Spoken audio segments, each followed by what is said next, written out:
नमस्ते पालकांनो आणि विद्यार्थी मित्रांनो. नुकतंच उन्हाळ्याच्या सुट्ट्या सुरू झालेल्या आहेत.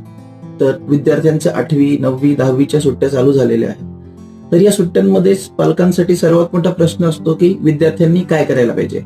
उन्हाळ्याच्या सुट्ट्या असतात, शाळा नसते, दिवसभर मुलं घरी असतात आणि अशामध्ये मोबाईल फोन खेळणं हे एक स्वाभाविक होऊन जातं विद्यार्थ्यांसाठी.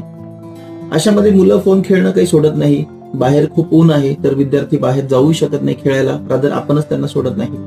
मग अशा मुलांना घरात कसं अडकून ठेवायचं आणि त्यांना कसं काहीतरी चांगल्या कामासाठी प्रवृत्त करायचं.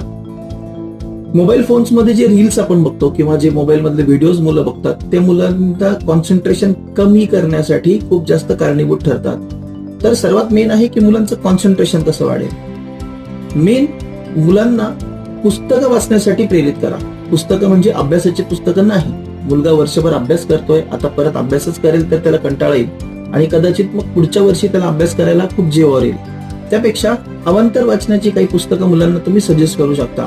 जसं की जर विद्यार्थ्याला मराठी वाचणं कम्फर्टेबल असेल तर सुरुवात तुम्ही श्यामची आई पासून करू शकता किंवा मग सत्याचे प्रयोग जे महात्मा गांधींचं पुस्तक आहे.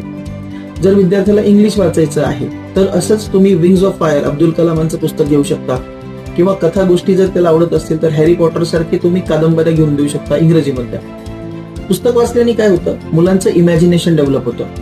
एखाद्या पिक्चरमध्ये डायरेक्टर दाखवतो जे त्याला दाखवायचं असतं, पण पुस्तकामध्ये तुमचं मन स्वैर फिरू शकतं. जे लिहिलेलं आहे त्याला तुम्ही तुमच्या विचारांमध्ये मांडू शकता, तुमच्या विचारांमध्ये तुम्ही त्याला बघू शकता. तर उन्हाळ्यामध्ये पुस्तकं वाचणं हे सर्वात चांगलं. मग आता प्रॉब्लेम असा असतो की मुलं पुस्तकं वाचत नाहीत, त्यांना कंटाळा येतो. यासाठी तुम्ही त्यांना काही ड्राईव्ह देऊ शकता की जर तू हे पुस्तक वाचून संपवलंस तर मी तुला पिक्चरला घेऊन जाईल, तुला पिझ्झा देईल किंवा तुला पुस्तक वाचल्याच्या नंतर अर्धा तास फोन खेळू देईल. आणि ही पुस्तकं अशी आहेत ज्यांच्यामध्ये मुलांना शिकवणही मिळते आणि आनंदही मिळतो. गोष्टी स्वरूपात हे पुस्तकं आहेत आणि पुस्तकं वाचण्यासाठी सुरुवातीला तुम्हाला लाच द्यावी लागेल, पण नंतर नंतर मुलांना पुस्तकं वाचण्याची जर आवड झाली तर ती लाईफ लॉंग टिकेल. कारण ज्याला पुस्तकाची आवड आहे असा कोणताही व्यक्ती व्यसनी झालेला किंवा दुर्व्यवहार करणारा मला तरी आजपर्यंत दिसला नाही. आणि हे मुलांचं योग्य वय आहे. जर तुमचा विद्यार्थी 8वी 10वी 9वी अशा क्लासेसमध्ये असेल तर अवांतर वाचनाची गोडी लावणं ही मला वाटतं सर्वात महत्वाची गोष्ट आहे. वेगवेगळ्या कादंबऱ्या, वेगवेगळ्या कथा तुम्ही त्याला देऊ शकता. आणि जर जमलंच, तू उन्हाळ्याच्या सुट्ट्या आहेत तर तुम्ही देखील घरी बसून तुमच्या आवडीनुसार, तुमच्या सोयीनुसार पुस्तक वाचा. जर तुम्ही फोन घेतला नाही तर तुमचा मुलगा देखील फोन घेणार नाही. त्यामुळे त्याच्यासाठी वाचनाची सवय लावणं अत्यंत आवश्यक आहे.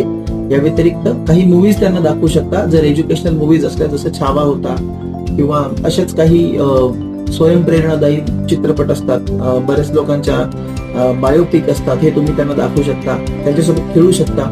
शक्यतो फोन पासून त्यांना दूर ठेवा आणि उन्हापासून देखील बचाव करा. All the best. आणि अशाच व्हिडिओसाठी आमच्या चॅनलला सबस्क्राईब करा, लाईक करा आणि शेअर करा. थँक्यू.